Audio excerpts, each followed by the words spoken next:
What is Bugs' injury, and how long do you expect her to be out? She has a knee injury, and we don't know how long she'll be out. So she's day-to-day right now, and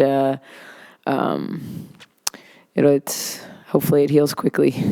But not season injury. It is not season ending. No.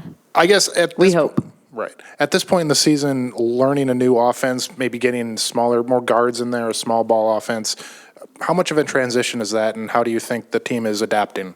Yeah, I mean, with Bella, we don't have to make changes sliding Bella over there. So, for the most part, the offense and having the ability to play small ball is really driven by how much Bella's going to play or not, be in the game. And so saw it a lot against Colorado simply because when you get a lead, it was a chance to rest Bella. But we're talking about 10 minutes a game most of the time. I mean, Bella's probably going to play anywhere from 28 to 32 minutes. And she may have to play more, at times. But the goal was to say, okay, when we knew we had lost Bugs for the Utah game, Bella, we rode Bella for 39 minutes and 30-some seconds. And so knowing, going into Colorado, 3 games in 6 days, the type of games we were going to be playing, the opponents we were playing, we knew that would be not realistic. So having a plan for when Wise is at the 4, and she really was the only one that played the 4, but we kind of trained Yaya and Wise to play that spot, but because they played together so much, in those minutes, Wise really played the 4. So is it hard? No, not really. In some ways, it's not like we're reinventing the wheel, just trying to put players in position to play to their strengths. We certainly ball screen, but we're not going to ball screen with, a 5'8" guard. So, just being good at creating space and ball screening with our 5s. And we see a lot of it all season long. And so just kind of tweaking it to our personnel. I guess that kind of explained it, but you only had like a day or two to really kind of do anything. Right. Did it help that you had that time, and did you just go back to that, or was there more tweaking in terms of Yeah, no, we didn't. What? We didn't. Certainly, look, Bella was our backup.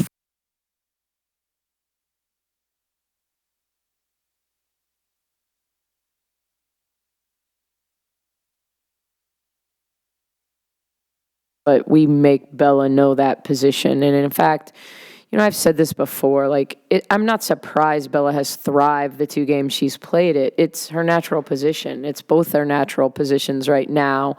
And, we just kind of utilize them differently, playing them together. And because of Bella's 3-point shooting, plays on the perimeter a little more than Bugs. But both are at their best, in the middle third, in between the lane lines. Bella loves to trail and shoot 3s. She likes to pick and pop. So I think for her, it's actually very, very comfortable to play the 4. It's just not comfortable for me to not have the luxury of having Bugs and all the things that she does for us. But I don't think that Bella isn't an elite and is an elite player or can be an elite power forward.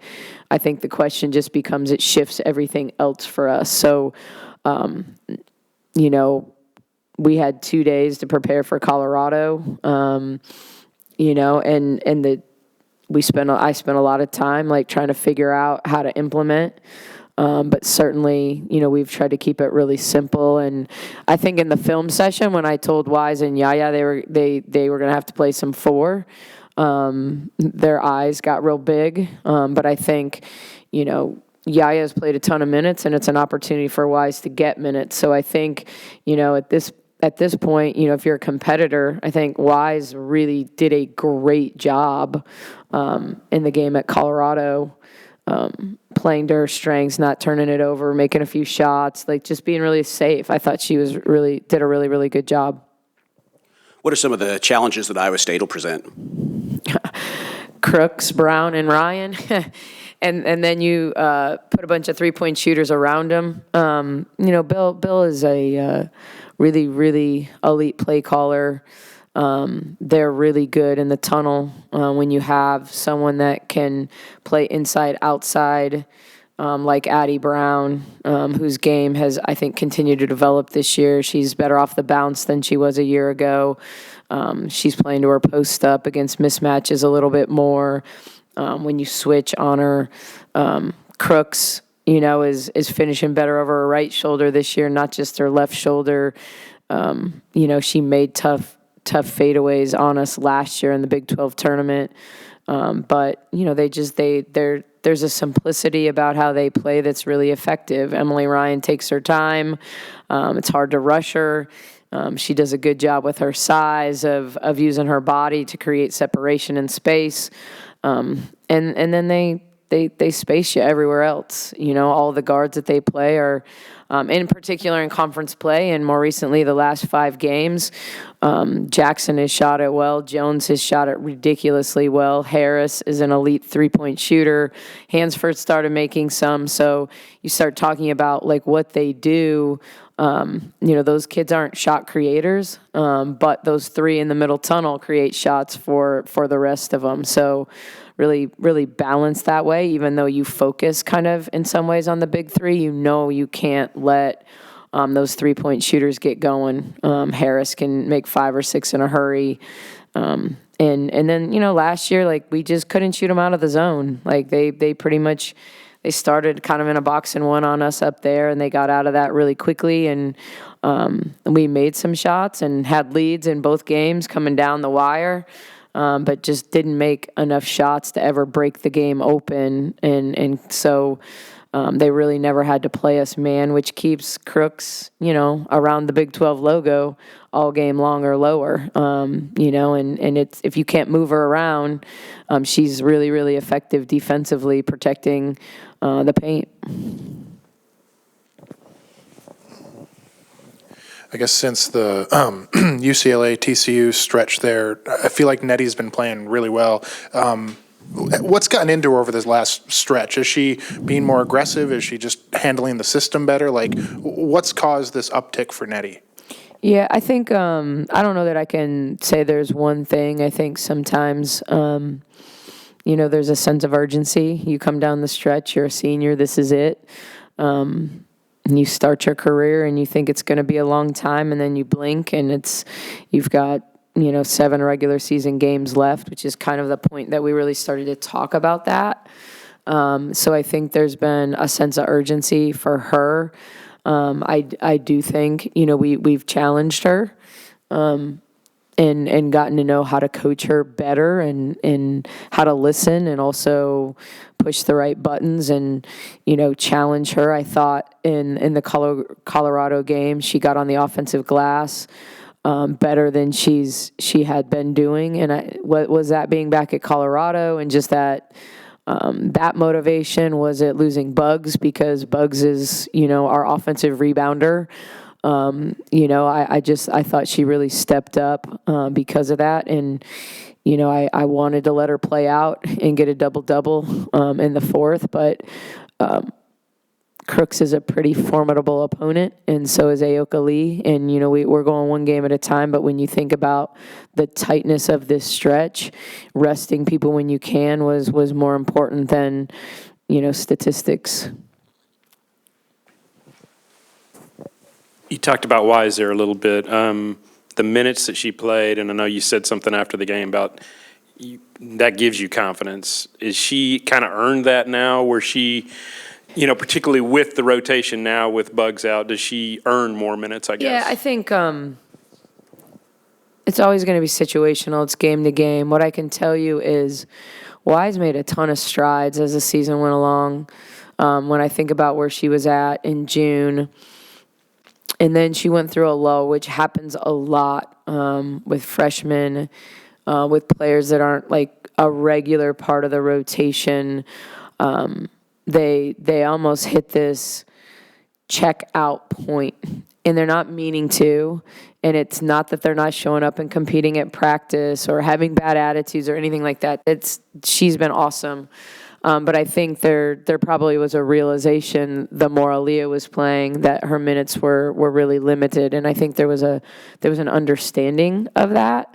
But also I've been that player. Like I understand that feeling, of being 9th, 10th, 11th. And I also know the feeling of being 36, 37 and like the emotional part of that and staying engaged. And, as coaches, we see the value in every player on our roster and what they bring to the table. But when you're 18 to 22 years old, you just want to play, and, even if you understand why you're not playing. And so I think this has been like a really good thing for Wise to kind of like re-energize her. I think she can make plays. I think she's got a bright future here. But I think, in particular, just the depth that we had at the guard spot, she was starting to see fewer minutes and we were using her more situationally defensively. But I think this gives her opportunity, and I was proud at how she like kind of took hold of it and played under control. I mean, made a simple driving left-handed layup. Like the reality of Wise is she needs to be in space, when she doesn't have to make decisions, as we say in the belly of the beast, when it's tight and there's people around her, when she can just play downhill or take an open three. But I think defensively, I'm not worried that she's going to fight. If she's got to guard a 4, that she's not going to try to be physical and give everything that she's got. She's going to make some mistakes, but it's never going to be effort driven. So she did give me confidence. I thought, other than forgetting to take the ball out of bounds, which our 4s do, and she consistently forgot to do that. But also, like, you're so trained to do a certain ball goes through the net. She runs the wing. Then it's like, all right, we have no one to take the ball out of bounds. So that's actually, quite frankly, to be expected.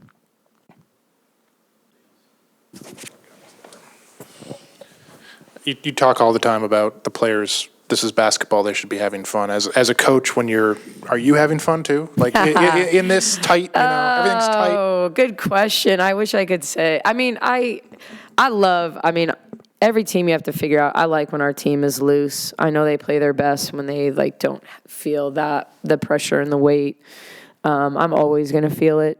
I don't think there's been a day I haven't felt immense pressure to be successful here. But I also am like a hardcore competitor, so I like being in a situation where we have to win out. I like figuring out. I don't like losing bugs. In fact, those are like the worst parts of my job. But then I'm also motivated to figure out, okay, now what? What do we do now? Here are the simple things we can do. Here are the more complex things. Here are the advantages we have. Now here's what we got to cover. So that's motivating to me. But we want to win a conference championship, and we've put ourselves in a position where we're in control of that. So does that mean you're also 2 losses away from not having a double bye? Yes. I think that's the reality of this league and the quality of teams, top to bottom in this league, but also quite the strength of the top right now. But yeah, it makes me not sleep at night. But someday I'll retire. You seem to, both times that Bugs has been out, you seem to have stepped up. Is that just knowing that you need to do something more? Yeah, I think that everybody has, at this point, kind of figured out their designated roles on this team, but I've always known that if more is needed from me, there's always more that I can give in terms of like a scoring perspective or rebounding. I feel like we all balance each other out really well. So if one of us is gone or someone needs to step up, like everyone has it in them to do that. Yeah, obviously you seem pretty comfortable in that number 4 in the 4 position. I guess how has the team kind of quickly learned a new offense, a smaller offense? Like, has that been a transition this late in the season? Yes, but it hasn't been anything super complicated. A lot of our actions, I mean, people who are at the 4 spot, you don't have to be 6 foot and weigh 175 pounds and be this big, strong person. Like, you can be a 3 guard or a 2 guard that can run that same action and be just as effective. We definitely have kind of spaced a little bit more just because our smaller guards can shoot the ball really well as well. But we still are finding our way to get to those actions and things, but just have thrown a few new things too. I know Aaronette, she had a couple, that stretch against UCLA and TCU, maybe not her best games, but since then she's been playing really well. Has she gotten more aggressive, or has she maybe gotten used to the system more this late in the season? Yeah, I think so. Even though we've repped it so many times and we're so far into the season, like whenever it's your first year somewhere, you're still learning and you're still trying to grow and develop relationships with your teammates. And I think at this point, everybody knows how Nettie wants the ball. I think we've done a better job of letting her settle for a second. There are some passes that we're coming off the ball screen. We're like, okay, Nettie, go get this and go finish. But I think we've put her in better position to be able to make a play and go score. How meaningful was it for y'all to put a good lead on Colorado so that you and some players are probably going to have to play more over the last few games are able to get a little bit of a breather and, cheer on some of your other teammates out there? Yes, no, that's always the best whenever we can get up early and take care of what we're supposed to do early. And then whenever you see someone like Wise come in and straight away she scores, and then have the rest of our bench come in and be that impactful too, and be able to not only have fun, but maintain a lead and try to do things the right way.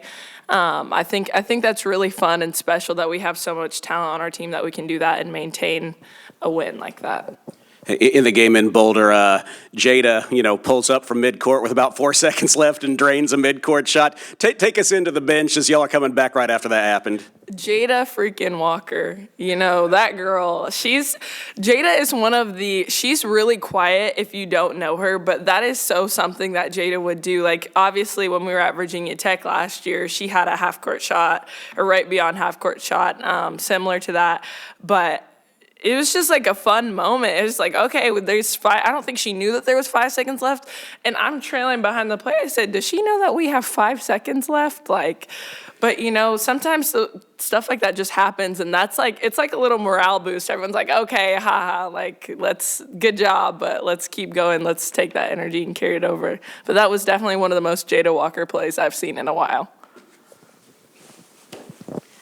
Obviously, they have the inside threat with Audie, but typical Iowa State team, they shoot a lot of threes. I think of them shooting a lot of threes. Y'all have actually shot almost as many as them, but obviously that's got to be a key to the defense is defending the three-point line. Absolutely. Coach Finley does a really good job of positioning his guards to where you can't go help. His schemes work pretty well, but we're preparing for it adequately. Just how we're going to defend, how we're going to be able to play in between and make catches difficult for Crooks. But they're a good team. They do shoot the ball really well, but I think with our pressure defense, we'll be able to make some of those catches uncomfortable for them and not give them as many clean looks at the 3. I think you said maybe a couple weeks ago that you're playing for each other and these seniors, and that's kind of why the importance of this stretch. But how much are you relishing? You're in the fight for a Big 12 title. You've got a tough schedule ahead of you. Are you relishing? Are you having fun? I guess is my question. It's absolutely so fun. This is what we all have wanted. A lot of people talk about they want to be in a position like this. There are some teams that will say, oh, we want to win a Big 12 championship, and then see that you have Iowa State at home, you go to K-State, who's also up there, and then we play TCU as our last conference game. There are teams that would be, oh my gosh, we're dreading this. We're excited, we're preparing, we're taking every practice, every time we walk into the locker room together, every time we're getting ready for a game together, we're cherishing those moments, and it's going to show on the court when we get out there. We're really excited about it.